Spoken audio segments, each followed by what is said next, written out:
El Señor esté con ustedes. Lectura del Santo Evangelio según San Lucas. En aquel tiempo Jesús, lleno del Espíritu Santo, regresó del Jordán y conducido por el mismo Espíritu, se internó en el desierto, donde permaneció durante 40 días y fue tentado por el demonio. No comió nada en aquellos días y cuando se completaron, sintió hambre.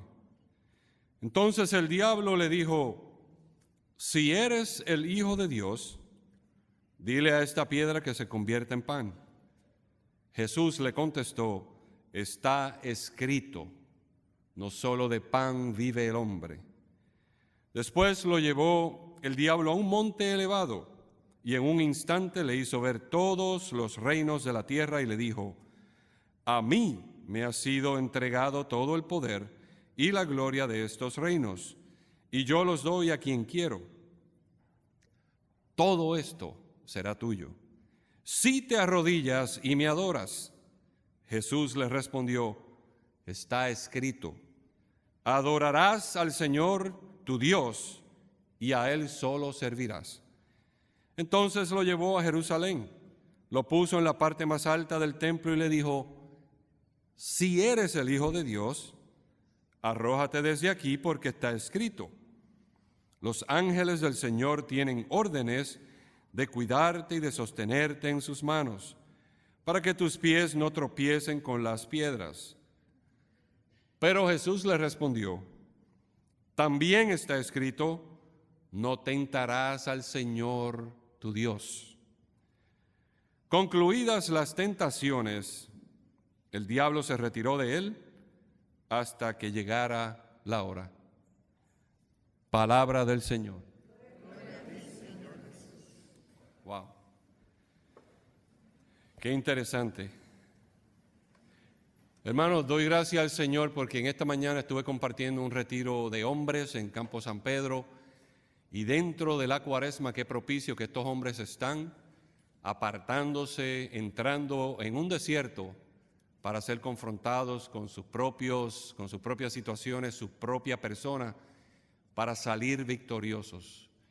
Y qué lindo que el Espíritu Santo se está moviendo en aquel lugar. Y el Espíritu Santo, el poder del Espíritu Santo, también está en medio de nosotros. Porque el poder de Dios omnipotente abarca todo, llena todo y lo sostiene todo. ¿Quién dice amén? Amén. Qué lindo, qué lindo. Entonces, en esta mañana estamos nosotros llamados, como decía la oración colecta, a progresar en el conocimiento del Señor y de su revelación. Y el progreso del conocimiento tiene que venir acompañado con un testimonio de vida intachable. Hay mucha predicación y poco testimonio. Hoy el Espíritu Santo nos va a ayudar a ser personas congruentes, que lo que predicamos, vivimos. El pueblo dice, amén.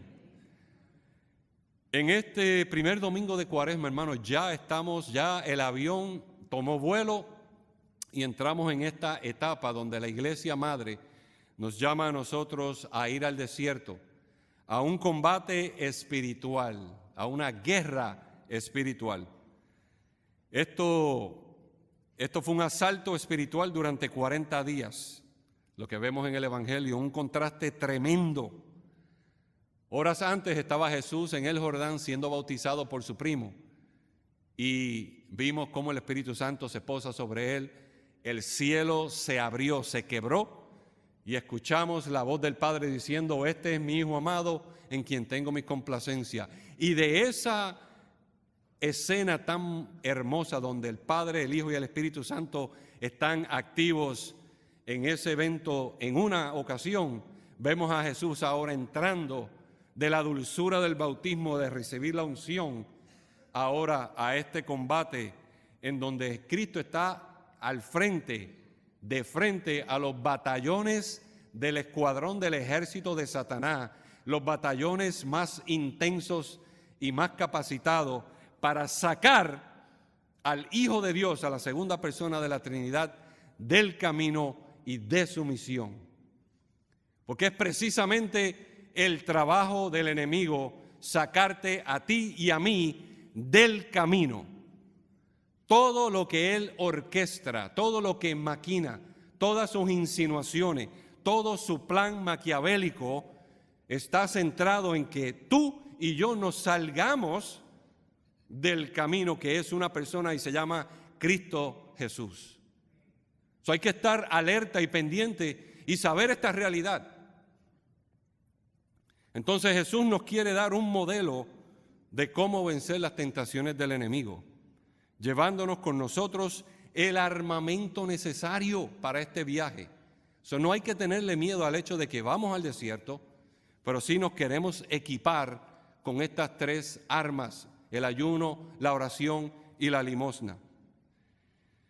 En la primera lectura, por los próximos 5 domingos, nos van a dar un resumen de la historia de la salvación, los cuales nos van a ayudar a nosotros a continuar meditando en el desarrollo de la historia de la salvación, con miras a que cuando lleguemos a ese triduo pascual, desde Jueves Santo, Viernes y todo eso, entendamos bien la historia de la salvación, la conclusión de este éxodo, como lo decía la primera lectura, de este éxodo, de esta esclavitud de Egipto, llevándonos hacia la tierra prometida.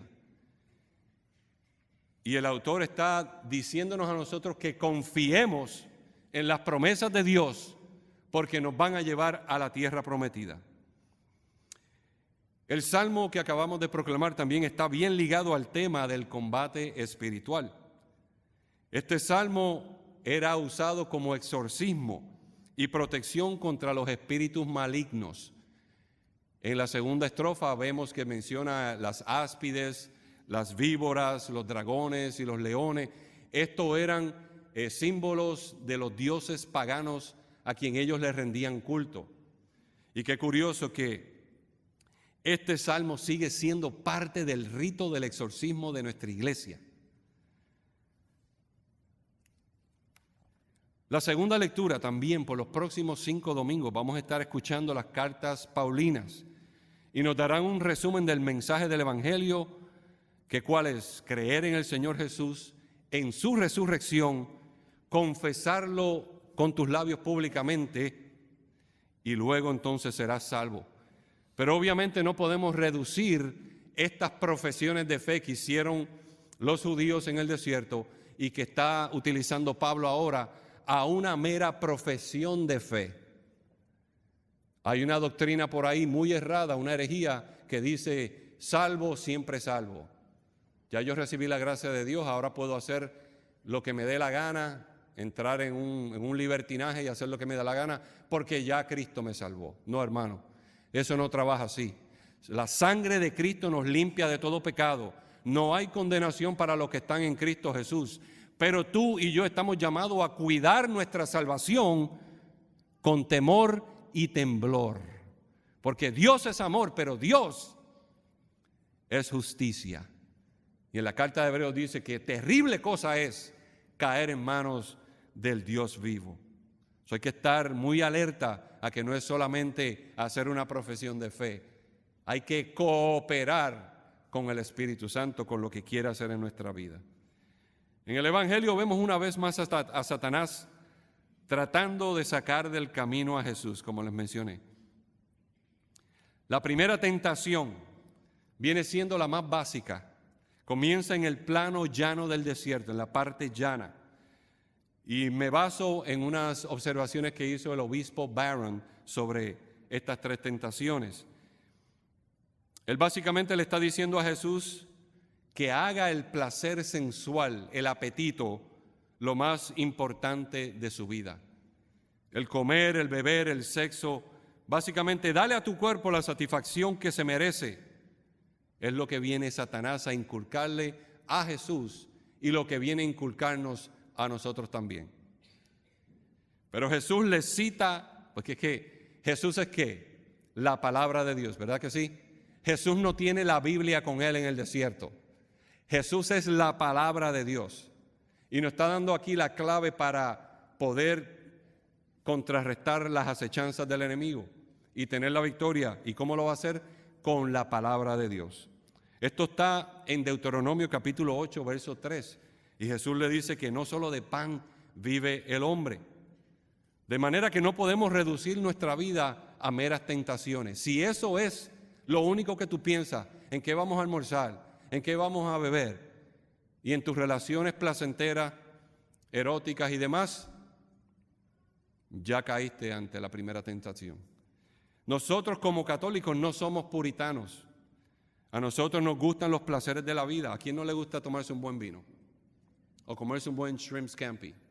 ¿Verdad que sí? Pero cuando hacemos de todas estas cosas el centro de nuestra vida, entonces nos comenzamos a hacer ídolos. Y estos deseos, hermanos, son tan fuertes que si dejamos que nos dominen, nos roban la unción, nos roban la paz y nos roban la resurrección, la vida, la salvación que tenemos. La segunda tentación, ¿viste? El diablo va tentando a Cristo a diferentes niveles. Primera en el plano llano, ahora lo lleva a una tentación más complicada y más profunda, a otro nivel. Ahora lo lleva a lo alto para tentarlo con el poder. Hay personas que no tienen problemas con la comida, la bebida o el sexo. Son cosas que ellos pueden combatir y nunca sucumben ante esas tentaciones. Pero cuando se trata del poder sobre otras personas, hacen lo que sea para obtenerlo y no lo sueltan. Eso a veces pasa con las asociaciones de residentes, que hay gente que nunca han tenido poder en su vida y les asignan, ahora es el presidente del Homeowners Association, y ahora, hermano, esa gente están como policía, observando cada cosita en la casa que esté fuera de lugar para mandarte la carta, para dominar. Anyway, le gusta dominar, controlar y manipular a los demás. Y cuando hacemos del poder nuestra meta, entonces estamos sucumbiendo ante Satanás. Fíjense que los reinos del mundo que Satanás domina ahora, ¿quién le dio esos reinos a Satanás? ¿Alguien que me pueda decir? Y esto es una observación, le voy a dar crédito a mi amigo Rafael, que me dijo esto. ¿Quién le cedió los reinos del mundo a Satanás? Alguien se los tuvo que ceder, porque él dice, todos estos reinos te los doy si te postras y te adoras. ¿Quién se los dio? No, Dios no fue. No, Dios no hace eso. Fue Adán. Dios le dio a Adán dominio, poder y autoridad para subyugar la tierra, para tener dominio sobre todo, un dominio pacífico. Y fue él el que se dio los derechos. Ahora quiere venir a tentar al segundo Adán, y gracias a Dios que Cristo en la carne tuvo que ser tentado en todo y le dijo, aléjate de mí. La tercera tentación lo lleva al pináculo del templo para tentarle con la admiración de todos, el honor, el show, la fama, el glamour, para que lo vean todos. Y fíjate que Satanás tiene el descaro de utilizar la palabra de Dios para tentar a Jesús. Tírate de aquí porque los ángeles te van. Esta es parte del salmo que proclamamos hoy también. Él utiliza la palabra de Dios fuera de contexto. ¿Viste? Un texto fuera de contexto se convierte en un pretexto. Y eso es lo que hace Satanás, porque Satanás se sabe la Biblia y usa el texto para que Jesús caiga. Pero Jesús le aclara utilizando la palabra correctamente en el contexto apropiado y le dice, y lo sacó de Deuteronomio 6:16 y volvemos, Jesús no tiene la Biblia con él, pero le dice, no tentarás al Señor tu Dios. Hay gente que no tiene problema con ninguno de estos dos primeros niveles, pero cuando se trata del honor y ser el centro de atención, hacen de Satanás su maestro y su amo. En esta Eucaristía nosotros estamos todos llamados a mirarnos, a ver dónde nosotros estamos fallando en estas tentaciones. Y Jesús, habiendo resistido al adversario, ahora sí está preparado para comenzar su misión de liberación, de salvación, de exorcismo, de sanación. De manera que nosotros, hermanos, No estamos exentos. Si la segunda persona de la Trinidad, Cristo Jesús, el Verbo encarnado, fue tentado en todas las áreas con el ataque más descomunal que se haya visto, de manera que nosotros también vamos a ser tentados. ¿Y cómo vamos a tener la victoria? Con la palabra de Dios. Con la palabra de Dios. Hay una cosa que se llama la carne y el espíritu que habita en nosotros es el que nos va a guiar. Pero hay que ceder la voluntad propia, hay que ceder a la voluntad de Dios. Pero estamos luchando con los pensamientos, con la carne, estamos luchando con la voluntad. Y hay una cosa que también luchamos fuertemente, con la imaginación. En los momentos más sublimes y más sagrados, a veces estamos en la iglesia, podemos pensar los pensamientos más sublimes, más nobles, más hermosos, pero nuestra imaginación a veces también nos lleva a otras regiones que no quisiéramos ir. Sin embargo, hoy vamos a confrontar todas esas cosas.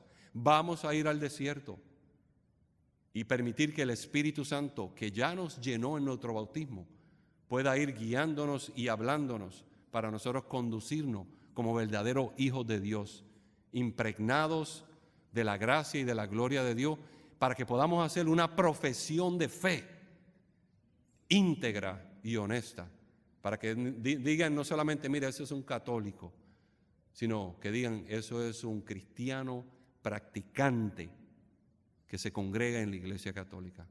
Seamos modelos como Cristo para vencer las tentaciones que nos esperan allá afuera. Tan pronto salgamos de aquí, podemos tener la victoria momentáneamente, pero por eso hay que estar alerta, porque el demonio va a venir tras nosotros en el próximo momento oportuno. Está alerta, hermano. Sigue meditando en la palabra de Dios y que el ayuno, la oración y la limosna te guíen en este desierto. Amén.